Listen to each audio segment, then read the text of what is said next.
നമസ്കാരം. കേരളത്തിലെ രാഷ്ട്രീയ അന്തരീക്ഷത്തിലേറെ കോളിളക്കം സൃഷ്ടിച്ച സാമ്പത്തിക ഇടപാട് കേസിൽ അതീവ നിർണായകമായിട്ടുള്ള വിവരങ്ങളാണ് കേന്ദ്ര അന്വേഷണ ഏജൻസിയായിട്ടുള്ള എൻഫോഴ്സ്മെന്റ് ഡയറക്ടറേറ്റിന് മുന്നിൽ ഇപ്പോൾ വെളിപ്പെട്ടിരിക്കുന്നത്.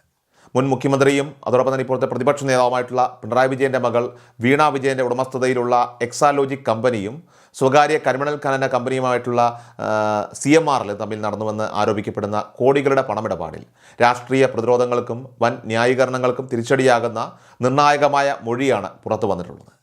എക്സാലോജിക് കമ്പനി തങ്ങൾക്ക് യാതൊരുവിധ സാങ്കേതിക അല്ലെങ്കിൽ സോഫ്റ്റ്വെയർ സേവനങ്ങളും നൽകിയിട്ടില്ലെന്ന് CMRL മാനേജിംഗ് ഡയറക്ടർ ശശിധരൻ കർത്ത EDക്ക് മുന്നിൽ സമ്മതിച്ചതായിട്ട് റിപ്പോർട്ടുകളൊക്കെ തന്നെ പുറത്തു വരുന്നുണ്ട്. പിണറായി വിജയനുമായിട്ടുള്ള രാഷ്ട്രീയ ബന്ധവും വ്യക്തിപരമായിട്ടുള്ള അടുപ്പവും മാത്രമാണ് ഈ ഒരു പണമിടപാടിന് പിന്നിലെ പ്രധാന കാരണമായിട്ട് അദ്ദേഹം ചൂണ്ടിക്കാണിച്ചിരിക്കുന്നത്. സേവനത്തിന് പ്രതിഫലമായിട്ട് ലഭിച്ച തുകയെന്ന വാദത്തിന് വിരുദ്ധമായിട്ട് പുറത്തു വന്ന ഈ വിവരങ്ങളൊക്കെ തന്നെ രാഷ്ട്രീയ നേട്ടങ്ങൾക്കും സ്വാധീനത്തിനും പകരമായി കൈമാറിയ വഴിവിട്ട പണമാണെന്ന ആരോപണങ്ങൾക്ക് വീണ്ടും ശക്തി പകർന്നിരിക്കുകയാണ്. ഈ കേസിന്റെ തുടക്കം മുതൽ തന്നെ ED സംഘം നടത്തിയ ദീർഘമായ ചോദ്യചെറിയലുകളിൽ സാമ്പത്തിക കാര്യങ്ങളെക്കുറിച്ച് തനിക്ക് വ്യക്തമായിട്ടുള്ള അറിവില്ലെന്ന നിലപാടാണ് വീണ വിജയൻ സ്വീകരിച്ചിരുന്നത്. 2017 മുതൽ 2021 വരെയുള്ള കാലയളവിൽ ഏകദേശം 2.78 കോടി രൂപയോളം കൺസൾട്ടൻസി ഫീസായിട്ട് എക്സാലോജിക് അക്കൗണ്ടിലേക്ക് വന്നെത്തിയെന്നാണ് രേഖകളൊക്കെ തന്നെ വ്യക്തമാക്കുന്നത്. എന്നാൽ CMRL പോലുള്ള ഒരു വൻകിട വ്യവസായ സ്ഥാപനത്തിന് കൃത്യമായി എന്തുതരം സേവനമാണ് നൽകിയതെന്ന കാര്യത്തിൽ കൃത്യത വരുത്താനായിട്ട് വീണയ്ക്ക് കഴിഞ്ഞിരുന്നില്ല. സ്വന്തം സ്ഥാപനത്തിൻ്റെ അക്കൗണ്ടിലേക്ക് പ്രതിമാസം ലക്ഷക്കണക്കിന് രൂപ എത്തിയതിൻ്റെ വിശദാംശങ്ങളൊക്കെ ചോദിച്ചപ്പോൾ അന്നത്തെ സ്ഥാപന ജീവനക്കാർക്ക് മാത്രമേ ഇതിൻ്റെ സാങ്കേതികവും ഭരണപരവുമായിട്ടുള്ള വിവരങ്ങൾ അറിയാൻ സാധിക്കൂ എന്ന രീതിയിലുള്ള മറുപടിയാണ് നൽകിയത്. ഒരു കമ്പനിയുടെ തലപ്പത്തിരിക്കുന്ന വ്യക്തിക്ക് സ്വന്തം സ്ഥാപനത്തിലെ കോടികളുടെ ഇടപാടുകളെക്കുറിച്ച് വ്യക്തതയില്ലെന്ന് പറയുന്നത് കേസിൻ്റെ ഗൗരവം വർദ്ധിപ്പിക്കുകയും അന്വേഷണ ഏജൻസികളിൽ കൂടുതൽ സംശയങ്ങൾക്കിടയാക്കുകയും ചെയ്തു. വെറുമൊരു കൺസൾട്ടൻസി കരാറിനപ്പുറം സങ്കീർണമായ സാമ്പത്തിക കണ്ണികൾ ഈ കേസിന് പിന്നിലുണ്ടെന്നാണ് EDയുടെ അന്വേഷണ റിപ്പോർട്ടുകളൊക്കെ തന്നെ വ്യക്തമാക്കുന്നത്. എക്സാലോജിക് വഴിയുള്ള പണമിടപാടുകൾക്ക് പുറമെ CMRLൻ്റെ സഹോദര സ്ഥാപനമായിട്ടുള്ള എംപവർ ഇന്ത്യ ക്യാപിറ്റൽ ഇൻവെസ്റ്റ്മെൻറ്റ് വഴി 1/2 കോടിയോളം രൂപയുടെ വായ്പ വീണ വിജയൻ അനുവദിച്ചതായിട്ടും കണ്ടെത്തിയിട്ടുണ്ട്. ഒരു വശത്ത് യാതൊരു വ്യവസ്ഥാപിത സേവനവും നൽകാതെ മാസപ്പടി എന്നോണം പ്രതിഫലം കൈപ്പറ്റുകയും മറുവശത്ത് അനുബന്ധ സ്ഥാപനത്തിൽ നിന്ന് ഭീമമായിട്ടുള്ള തുക വായ്പയായിട്ട് സ്വീകരിക്കുകയും ചെയ്ത ഈ നടപടിയെ ED അതീവ ഗൗരവത്തോടെയാണ് ഇവിടെ നോക്കിക്കാണുന്നത്. മുൻപ് സാമ്പത്തിക തർക്കങ്ങളോ കരാറുകളോ മാത്രമായി വ്യാഖ്യാനിക്കപ്പെട്ട ഈ ഒരു വിഷയം ഇതോടെ ആസൂത്രിതമായിട്ടുള്ള സാമ്പത്തിക ഇടപാടാണെന്ന സംശയത്തിലേക്ക് വഴിമാറുകയും അന്വേഷണം കൂടുതൽ ഉന്നതതലങ്ങളിലേക്ക് വ്യാപിപ്പിക്കാനായിട്ട് ഏജൻസിയെ പ്രേരിപ്പിക്കുകയും ചെയ്തിരിക്കുകയാണ്. എന്നിരുന്നാലും ഈ കേസിലെ സകല വാദപ്രതിവാദങ്ങളുടെയും മുനയൊടിക്കുന്ന രീതിയിലായിരുന്നു CMRL MD ശശിധരൻ കർത്ത നൽകിയ വിവരങ്ങളൊക്കെ തന്നെ. എക്സാലോജിക്ക് തങ്ങൾക്ക് യാതൊരുവിധ സാങ്കേതികപരമായിട്ടുള്ള പിന്തുണയോ അല്ലെങ്കിൽ സേവനങ്ങളോ നൽകിയിട്ടില്ലെന്നും ഇത് 2 കമ്പനികൾ തമ്മിലുള്ള ബിസിനസ് ഇടപാടല്ലെന്നും അദ്ദേഹം വ്യക്തമാക്കുകയുണ്ടായി.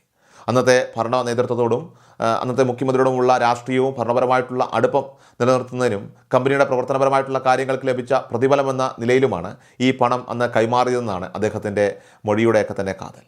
ഇതോടെ ഇത് നിയമപരമായി തന്നെ നടന്ന 2 ബിസിനസ് സ്ഥാപനങ്ങൾ തമ്മിലുള്ള കരാറാണെന്നും അധ്വാനത്തിന് ലഭിച്ച അർഹമായ പ്രതിഫലമാണെന്നും ചൂണ്ടിക്കാട്ടി രാഷ്ട്രീയമായി ന്യായീകരിക്കാൻ ശ്രമിച്ച CPM നേതൃത്വവും ജനപ്രതിനിധികളുമൊക്കെ തന്നെ ഏറെ പ്രതിരോധത്തിലായിരിക്കുകയാണ്. വ്യാവസായിക ആവശ്യങ്ങൾക്കായിട്ട് ഭരണസ്വാധീനം ദുരുപയോഗം ചെയ്തുവെന്ന അന്നത്തെ പ്രതിപക്ഷ ആരോപണങ്ങൾക്ക് അടിവരയിടുന്നതായിരുന്നു ഈ പുതിയ വെളിപ്പെടുത്തലുകളൊക്കെ തന്നെ.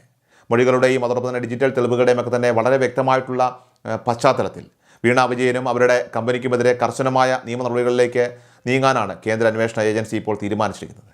പ്രാഥമിക അന്വേഷണത്തിൽ സാമ്പത്തിക ക്രമക്കേടുകളും കള്ളപ്പണം വെളുപ്പിക്കൽ നിരോധന നിയമത്തിൻ്റെ ലംഘനവും നടന്നതായിട്ട് ബോധ്യപ്പെട്ടതിനെ തുടർന്ന് എക്സാലോജിക് കമ്പനിയുടെയും വീണയുടെയും ബാങ്ക് അക്കൗണ്ടുകൾ ED താൽക്കാലികമായിട്ട് മരവിപ്പിച്ചു കഴിഞ്ഞു. തുക കണ്ടുകെട്ടുന്നതിലേക്കും ബാങ്ക് രേഖകൾ പുനഃപരിശോധിക്കുന്നതിലേക്കും ഒക്കെ തന്നെ അന്വേഷണം ഇപ്പോൾ വ്യാപിപ്പിച്ചിട്ടുണ്ട്. നിലവിൽ എക്സാലോജിക് കമ്പനി പ്രവർത്തനം നിർത്തിവെച്ചിരിക്കുകയാണെങ്കിലും മുൻപ് നടന്ന കള്ളപ്പണ വെളുപ്പിക്കൽ ആരോപണങ്ങളിൽ നിന്ന് അത്ര എളുപ്പത്തിൽ നിയമപരമായിട്ടുള്ള ബാധ്യതകളിൽ നിന്നുമൊക്കെ തന്നെ ഒഴിയാനായിട്ട് ഉടമയെ സംബന്ധിച്ച് ഇനി സാധിക്കില്ല. തെളിവുകളുടെ അടിസ്ഥാനത്തിൽ കൂടുതൽ വിശദമായിട്ടുള്ള ചോദ്യം ചെയ്യലിനായി വീണ വിജയനെ വീണ്ടും സമൻസ് അയക്കാനുള്ള തയ്യാറെടുപ്പിലാണ് ഇപ്പോൾ അന്വേഷണ ഉദ്യോഗസ്ഥർ. അധികാര ദുർവിനിയോഗവും അഴിമതി നിരോധന നിയമത്തിൻ്റെ പരിധിയിൽ വരുന്ന വിവരങ്ങളും പുറത്തു വന്നതോടെ കേരള രാഷ്ട്രീയത്തിൽ ഈ വിഷയം വലിയൊരു കൊടുങ്കാറ്റായി തന്നെ ഇപ്പോൾ മാറിയിരിക്കുകയാണ്. വ്യവസായ സംരംഭങ്ങൾക്ക് തടസ്സമില്ലാതെ അനുമതി ലഭിക്കുന്നതിനും നിയമപരമായിട്ടുള്ള ആനുകൂല്യങ്ങൾക്കുമായി ഭരണാധികാരികളുടെ സ്വാധീനം ഉപയോഗിച്ച് മകളുടെ അക്കൗണ്ടിലേക്ക് പണം എത്തിച്ചുവെന്ന ആരോപണം പ്രതിപക്ഷ നേതാവിൻ്റെ രാഷ്ട്രീയ ഭാവിക്ക് തന്നെ ഇപ്പോൾ വലിയൊരു വെല്ലുവിളിയാണ് ഉയർത്തുന്നത്. ജനമധ്യത്തിൽ ഉയർന്നു കേട്ട സംശയങ്ങൾക്ക് കൃത്യമായ മറുപടി നൽകേണ്ട ഉത്തരവാദിത്വം ഇപ്പോൾ നേതൃത്വത്തിന് മേലെ ഉണ്ടായിട്ടുണ്ട്.